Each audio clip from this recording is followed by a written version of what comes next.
Olá pessoal, hoje iremos falar sobre as transformações recentes no mundo do trabalho. É uma breve abordagem sobre o assunto.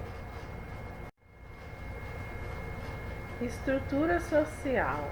Padrão de organização social. A posição que ocupamos na sociedade obedece um padrão. Todos temos um lugar específico dentro da interação social. A posição ocupada por uma pessoa chama-se status e a ele corresponde um papel, que é como se espera que ele se comporte. O que é um status? É a localização do indivíduo na hierarquia social de acordo com a sua participação desigual da riqueza, prestígio e poder. Todos têm status, pois todos ocupam uma posição dentro da sociedade. Todo indivíduo ocupa várias posições dentro da sociedade, família, escola, trabalho, etc.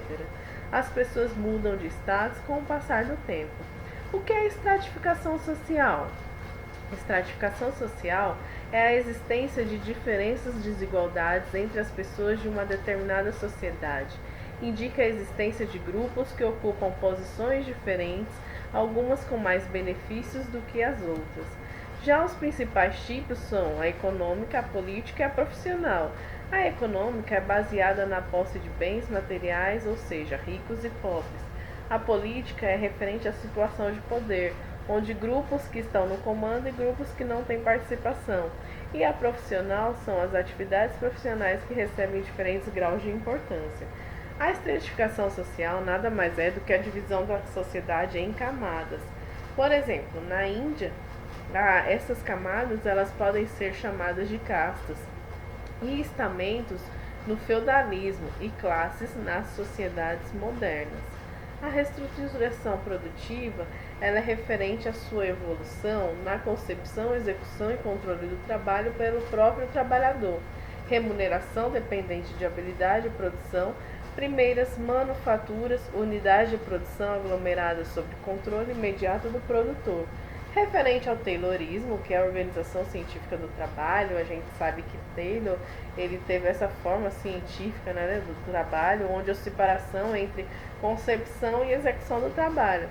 E estudar tempos e movimentos para cada coisa, ou seja, decomposição, parcelamento das tarefas, selecionar os menos capazes, ganhos diretamente proporcionais ao trabalho, sistemas de autoridade e hierarquia.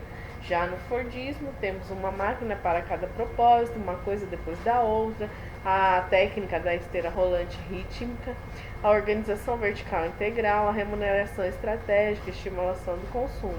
E o Fordismo ele virou símbolo da exploração capitalista, onde o operário sem qualificação aparece como uma máquina de dar lucros para a empresa, seus acionistas e seus diretores. No toyotismo temos onde tirar partido da experiência americana de produção em série adaptada ao Japão na pesquisa e criatividade, Toyota e Ono. Produção puxada pela demanda e crescimento fluxo, muitos modelos em pequenas quantidades sem perdas, estratégia de supermercados, reposição de prateleiras e empresa onde a carência de espaço e obrigação de rentabilidade. No toyotismo, referente à empresa, temos 4 operações, entre elas transporte, estocagem, produto, controle de qualidade, o programa 5 zeros estoques, zeros defeitos, zeros panes, zeros papéis, flexibilidade do aparato produtivo e sua adaptação às flutuações da produção. Exigem flexibilização da organização do trabalho, polivalência do trabalhador. E eu tenho a exclusão e o desemprego. Desemprego é a medida da parcela da força de trabalho disponível que se encontra sem emprego. Esse fenômeno social ele é observado principalmente em países subdesenvolvidos, cujas economias não conseguem suprir o crescimento populacional. Um agravante é a crescente mecanização e informatização dos processos de trabalho, excluindo cargos que antes eram desempenhados por pessoas e agora os que são por máquinas. A taxa de desemprego continua a subir em todo o mundo. Então a gente sabe que a taxa de desemprego ela frustra a expectativa gerada pelos índices econômicos. Então, o movimento operário, temos aí neste movimento a exploração de proletários e as lutas operárias, onde os proletários, destituídos da posse de meios de produção e instrumentos de trabalho, sujeitos a jornadas diárias de mais de 14 horas, sem nenhum direito trabalhista, exploração do trabalho feminino e infantil e baixos salários.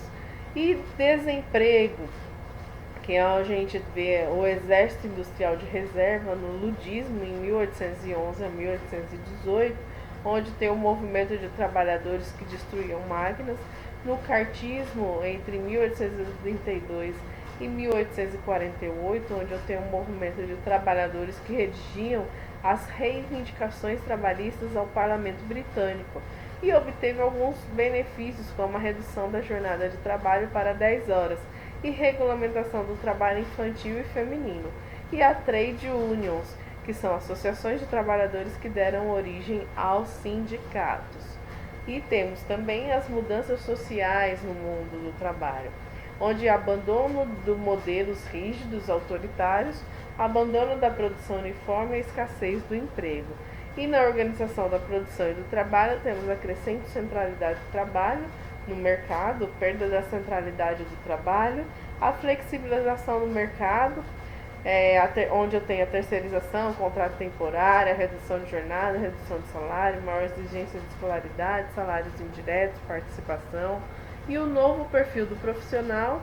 Esse perfil profissional ele deve ter a capacidade de inovação, criatividade, imaginação, capacidade de adaptação, resolução de problemas e a capacidade de aprendizagem, maior envolvimento no processo produtivo.